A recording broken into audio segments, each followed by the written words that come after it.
आता आपल्यासोबत करवीरचे लोकप्रिय आमदार चंद्रदीप नरके आपल्यासोबत आहेत. जिल्हा परिषद रणांगण आता सध्या सुरू होते.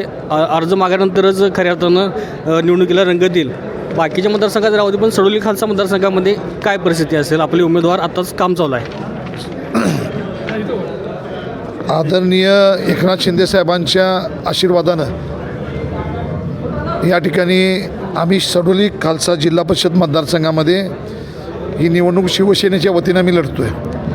त्याच्यामध्ये जिल्हा परिषदचे आमचे जे उमेदवार आहेत ते स्वरूपसिंह पांडुरंग पाटील ही जिल्हा परिषद सडोली खालसाची उमेदवारी लढवतात. त्याचबरोबर सडोली खालसा पंचायत समिती आमचे उमेदवार आहेत हे उदय इंदुराज चव्हाण हे कांडगावचे आमचे पंचायत समितीची सीट लढवतात. आणि त्याचबरोबर हासूर दुमाला पंचायत समितीमध्ये अक्षय पांडुरंग वरपे ही हासूर पंचायत समिती लढवतात. आणि आपल्याला कल्पना आहे की हा मतदारसंघामध्ये स्वरूपसिंह आमच्या पाटलांनी पूर्वी जिल्हा परिषद लढवलेली आहे आणि चांगलं त्यांनी मतदान घेतलं होतं. लोकांच्यामध्ये बदल हवा आहे. आज आपण जर बघितलं तर एका बाजूला जी युती झाली त्या युतीकडं लोकांना बघण्याचा दृष्टिकोन आता वेगळा आहे. शिवसेना आदरणीय आमचे उपमुख्यमंत्री एकनाथजी शिंदे साहेबांच्या मार्गदर्शनाखाली चांगल्या पद्धतीनं काम करायला लागले. जनहिताचे लोकहिताचे अनेक निर्णय घेतलेत. लाडक्या बहिणींच्या योजना असतील, रेशन धान्य पुरवठा असेल, त्याचसोबत मुलीला उच्च शिक्षणामध्ये सवलत असेल, इतक्या योजना आहेत ज्या मुख्यमंत्री असताना एकनाथ शिंदे साहेबांनी राबवल्या. त्याच योजना आज तळागाळापर्यंत पोचलेल्या आहेत. लोकांच्या मनामध्ये आता प्रस्थापितांच्या विरोधात जाऊन या ठिकाणी आता हे आमचे उमेदवार आहेत आणि जे शिवसेनेने काम केलेलं आहे हे लोकांच्यामध्ये आहे. त्यामुळं निश्चित हे सर्वसामान्य जनता आमच्या उमेदवारांना स्वीकारेल. निश्चितपणे आपण बघितलं असेल त्या ठिकाणी वेगवेगळे पक्ष लढतात. मला वाटते राष्ट्रवादी शिवसेना पक्ष तर आम्ही धनुष्यबाणावर तिन्ही आम्ही उमेदवारी लढतो आहे. त्याचबरोबर मला वाटते काँग्रेस लढते आणि त्याचबरोबर राष्ट्रवादी लढते. मला वाटतं की शेका पक्ष आता राहिलाच नाही, कारण शेका पक्ष जवळजवळ राष्ट्रवादीमध्ये विलीन झाल्यासारखं आहे. ज्या शेका पक्ष ज्या धोरणानं लढत होता तो शेका पक्षच मुळात आता राष्ट्रवादीमध्ये विलीन झाला. त्यामुळं अनेक लोकांना ती रुजलेलं नाही आहे आणि सातत्यानं अनेक लोकांनी पक्ष बदललेत. त्यामुळं काँग्रेसमधून राष्ट्रवादीमध्ये गेले. त्यामुळे काँग्रेसमध्ये सुद्धा अनेक ठिकाणी नाराजी दिसते. हा त्याचा व्यक्तिगत भाग आहे, ठीक आहे, परंतु आमची लोकही चांगल्या पद्धतीने करतील आणि आमची सगळी तिन्ही उमेदवार हे चांगल्या पद्धतीनं विकास कामं करणार आहेत, जनतेसाठी अहोरात्र झटणार आहेत.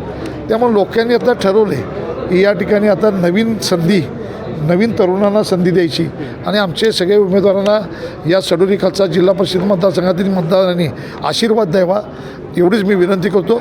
विकास कामासाठी एक लोकप्रतिनिधी म्हणून आणि शिवसेनेचे मुख्यमंत्री मी लोकप्रतिनिधी आणि आमचे शिवसेनेचे उपमुख्यमंत्री एकनाथजी शिंदेसाहेब हे निश्चितपणे आपल्या सगळ्यांना या मतदारसंघामध्ये विकास कामासाठी आशीर्वाद देतील ही मी या ठिकाणी व्यक्त करतो. साधारण आम्ही या सडोली खालसा जिल्हा परिषद मतदारसंघाचा सर्वे केला आहे, तर शिवसेनेकडून आम्हाला युती आघाडीबाबत संभ्रमावस्था जाणवली.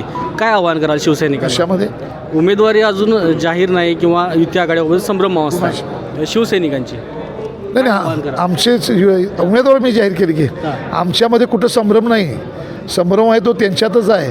अजूनसुद्धा निगवे खालसा मतदारसंघामध्ये राष्ट्रवादीला सोडली, परत भाजपनं तिथं उमेदवारी सोडली, काँग्रेसवाल्यांनी सोडली. त्यांच्यामध्ये एकमेकांच्यामध्ये संभ्रम आहे. आमच्या पक्षामध्ये कुठेही संभ्रम नाही. आम्हाला इच्छा होती की शिवसेना भाजप नैसर्गिक युती आहे तेवढी व्हावी. ठीक आहे, झालं नाही. आपणही बघता महाराष्ट्रामध्ये नगरपालिका आणि महानगरपालिका निवडणुकीमध्ये अनेक वेगवेगळ्या युती झाल्या, परंतु आम्ही इथं शिवसेनेच्या चिन्हावर हे दोन्ही मतदारसंघ लढतो आहे. धन्यवाद सर. एकंदरीत आपण करवीरचे आमदार चंद्रदीप नरके यांच्याशी बोललो आहे. एकंदरीत सडोली खालसा जिल्हा परिषद मतदारसंघाअंतर्गत शिवसैनिकांची जर संभ्रमावस्था होती की बाबा अजूनही उमेदवार काम चालू आहे, परंतु अजून इथे आघाडी होतील की काय, 27 तारखेनंतर चित्र स्पष्ट होईल, त्यानंतर जर आपण कोणाला सपोर्ट याचाही ठरवू. परंतु चंद्रदीप नरके यांनी देखील ही संभ्रमावस्था दूर केलेली आहे. शिवसैनिकांना आवाहन केलं आहे की या ठिकाणी सडोली खालसा जिल्हा परिषद मतदारसंघामधून सुमित पवार पाटील लढत आहेत आणि त्यांच्याबरोबर हासूर पंचायत समितीमधून अक्षय वरपे हे देखील लढत आहेत आणि सडोली खालसा पंचायत समिती मतदारसंघामधून उदय चव्हाण हे निवडणूक लढवत आहेत. एकंदरीत या तिन्ही उमेदवारांना भरघोस मतदान करण्याचं आवाहन देखील केलं आहे आणि शिवसैनिकांना या उमेदवारांना विजयापर्यंत येण्याचं आवाहन देखील केलेलं आहे. अशाच नवीन अपडेट्स आणि आपल्या भागातील बातम्यांसाठी या चॅनलला लाईक करा, शेअर करा आणि सबस्क्राईब करा.